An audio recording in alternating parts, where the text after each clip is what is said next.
We're glad to be at 3S Services, and we've got Jorge Lavadio that's going to kick us off and welcome us. First off, thank you, Governor Abbott, and the entire group of industry leaders who are here today.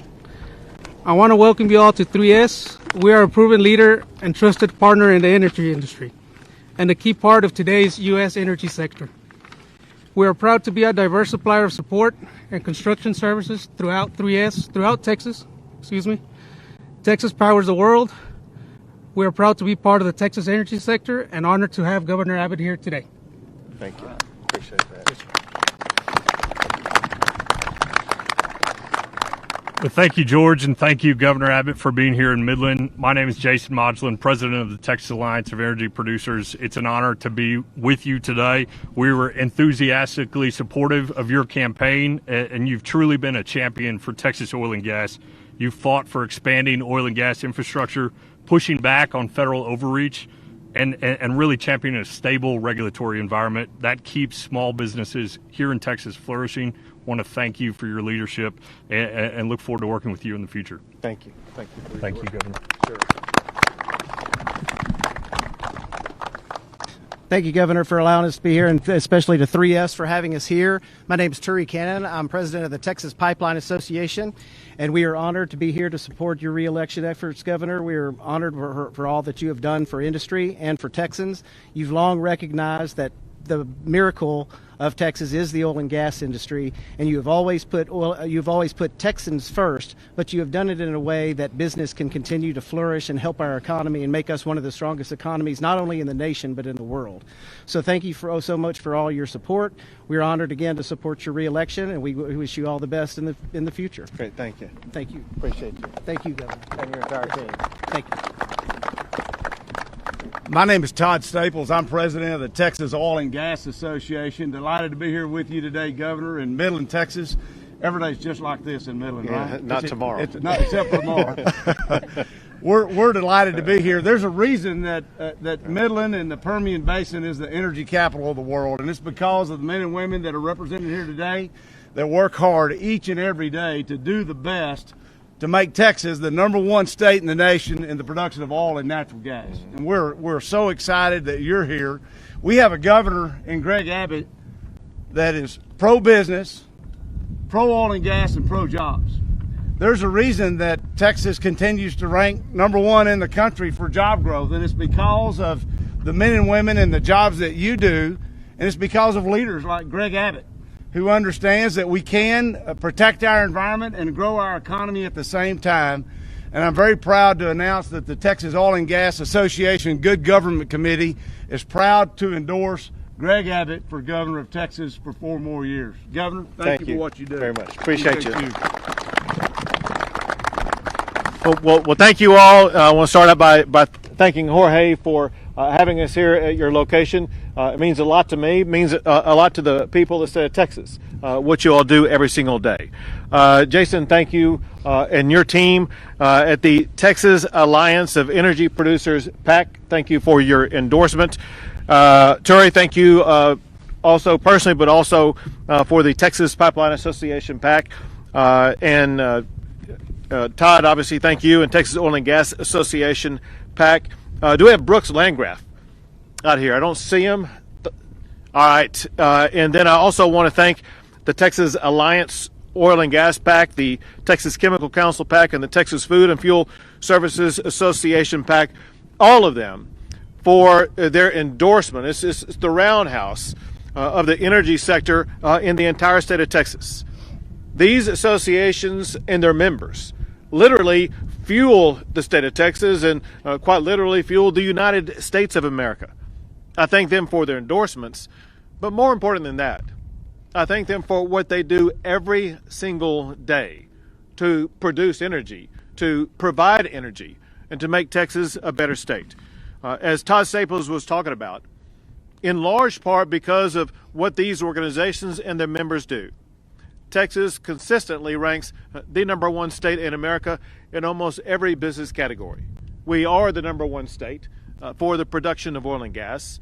Texas has ranked as the #1 state in the United States for doing business and the best state for doing business every year that I've been governor.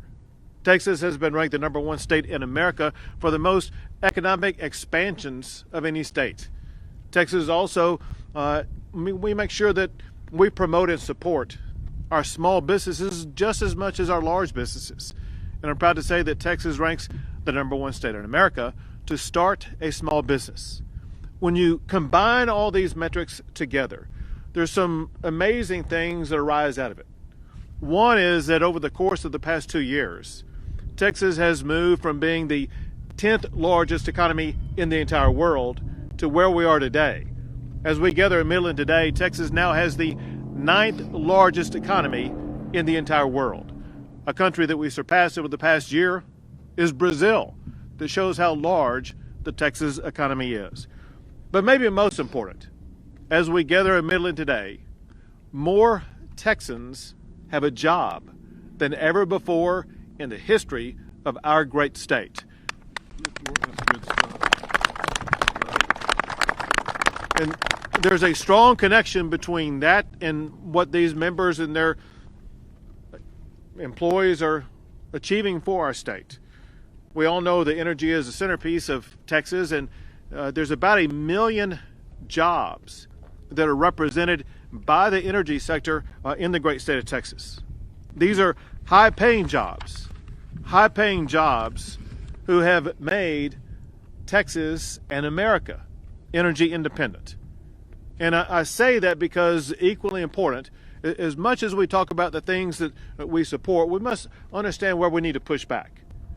Texas will not allow leftists, such as President Biden or Beto O'Rourke, to destroy the energy sector by crushing the high-paying jobs that we have in Midland, Odessa, and the Permian Basin.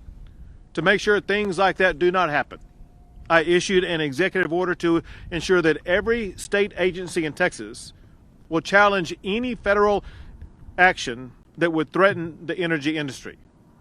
Also, this past session, I signed a law that prohibits cities in Texas from adopting strategies that you've seen in San Francisco and some other places across the United States. Texas cities will be banned from borrowing natural gas as a fuel. One of the reasons why I'm running for re-election is to ensure the future security of energy jobs in Texas. Now, to help oil and gas businesses thrive as well as other businesses across the state, we have slashed burdensome red tape. We passed COVID liability protection to make sure these businesses would be protected from potential civil liability. And we have cut property taxes every session that I've been governor. You know, if you go back to more than a century ago, ever since the time of Spindletop, Texas has been the centerpiece of energy in the United States of America. Whether it's oil or natural gas or chemical products or the pipelines they flow through, this state is the energy state in America. No matter what headwinds we face from Washington, D.C., we are proud of our history and proud of the products made and produced right here in Texas that power the entire world. With all of us working together, we will continue the prolific energy sector that we have in the Permian Basin and across our great state. With that, I'll be happy to answer a few questions. I want to get to your commitment to oil and gas, but something that's on the forefront of a lot of Texans' minds right now is that there is a winter storm rolling through in just a couple of days, so I didn't believe it right now. But how much better prepared is Texas this year than almost exactly a year ago? So as far as both the power grid is concerned, as well as all those who provide inputs to it, such as the natural gas sector, it's almost a night and day difference. And I would like to tick off several explanations of why. First, over the course of last session, I signed 12 new laws that dramatically improve the power sector and the power grid to make it more reliable and more resilient. As we gather today, Texas has about 15% more power generation capacity than we did last year. In addition to that, we have more power reserves than we had last year. We have something else this year that we didn't have last year. We have required winterization of all power generation facilities. 99% of all power generation facilities in the state of Texas have passed inspections to make sure that those power producers will be reliable and will be able to generate the power that's needed. Last year, there were far more power generation facilities that were undergoing maintenance operations at the time that the winter storm hit than what we have this year. Also, dramatically, there are far more natural gas facilities that are designated as critical infrastructure this year to ensure their ongoing operation. To explain what that means, amazingly last year, ERCOT actually shut down power to natural gas facilities in regions across the entire state. That hindered our ability to get natural gas from those entities. Here are the numbers. Last winter, only 60 facilities were designated as critical infrastructure. Today, more than 1,500 are designated as critical infrastructure. That means that there will be no power shut down to those facilities, meaning that our oil and gas sectors will be able to continue to operate. And I'll add this. The grid is expected to hit peak demand in the early morning hours on Friday. And as of the press conference that held earlier today, it was projected that at that peak demand time period, there would be a surplus in power of about 13,000 megawatts of power. That's a large amount of power that will be available. I'll also add this that is far more prolific than last year. There are now alternative sources of power at the power generators. If they were to run out of natural gas, they will have other sources of power to make sure they will be able to generate electricity. So that just gives you some, not all, of the ways in which Texas is positioned today versus the way that we were last year.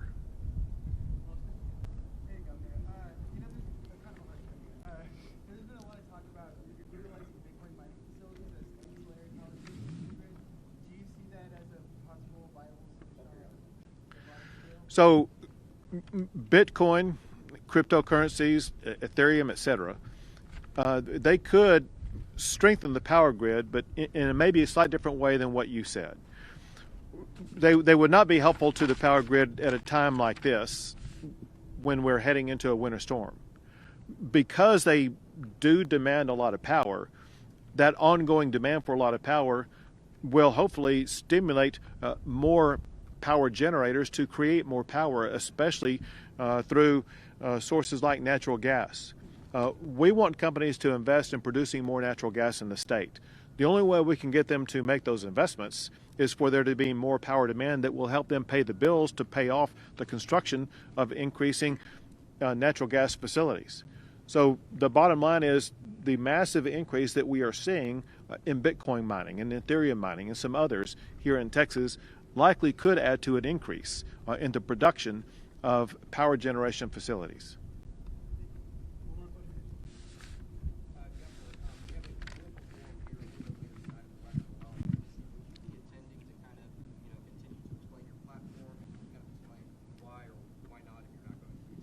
Sure. I mean, I think it's kind of clear.